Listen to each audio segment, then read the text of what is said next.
All right, so in this video, I'm going to show you how to read music. So if you've never read music before or you don't understand how to read music, this video will explain it.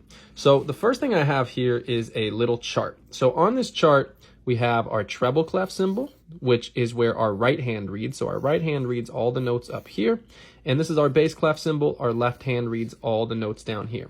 So both the bass clef staff and the treble clef staff are made up in the same way, that there's 5 lines. 5, 1, 2, 3, 4, 5, and 4 spaces, which are in between the lines. 1, 2, 3, 4, 1, 2, 3, 4. So a note, like one of these, has to be written on either a line or a space. And every single line and space represents a specific note on the piano. So if we start here in our left hand with the bass clef, for example, the second space here is the note C. Now specifically, it is the C that is below middle C, right there. And then all you do is every time you go up from a space to a line or a line to a space, it's just going up 1. So this is C. The note on the next line right there would be D. From there, you'd get to the next space E. From there, the next line would be F. From there, the next space would be G. From there, the next line is A.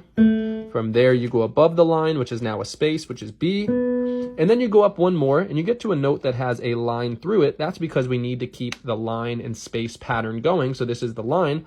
This is middle C. So now middle C is actually the meeting point between the bass clef and the treble clef. For the bass clef, it's the first line above the staff. And for the treble clef, it is the first line below the staff. So there's middle C, and now it switches into the treble clef. So now you go up 1 from middle C.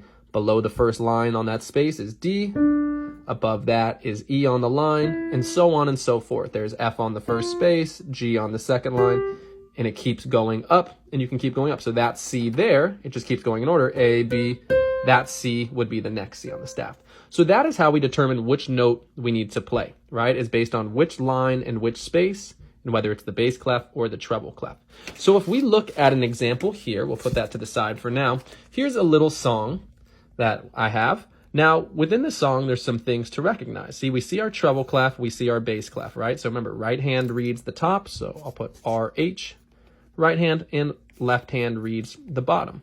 So now, all these little notes, we can see some of them look different. Some of them are a black circle, some of them are a non-colored in circle with a stem, and some are just ovals. So the way they look, whether it's colored in, not colored in, or an oval, determines how long you hold it for. So the ones that are colored in, like this, hold for 1 beat. The ones that are not colored in and have a line coming up get 2 beats, and the ones that are ovals hold for 4 beats. So where that comes into play is in a song like this, we will see numbers at the beginning of a song called the time signature. This tells you how many beats will be in a measure. So the number here is 4.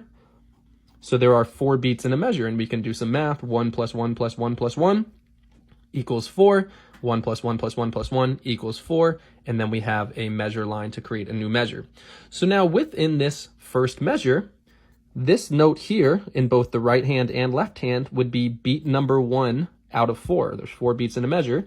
So this would be 1, and both of these are only taking up 1 beat. So then this would be beat number 2, and these would both take up just beat number 2 because they're holding for 1 of the beats. This would get beat number 3. This would get beat number 4.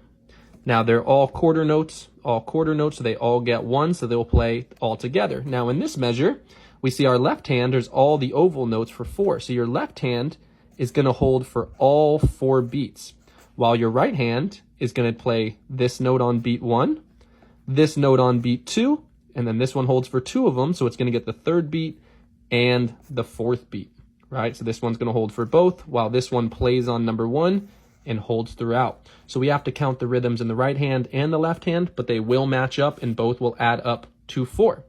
So now we just have to review our chart and we can see which notes we need to play. So in the right hand, we have a note that's on that bottom line.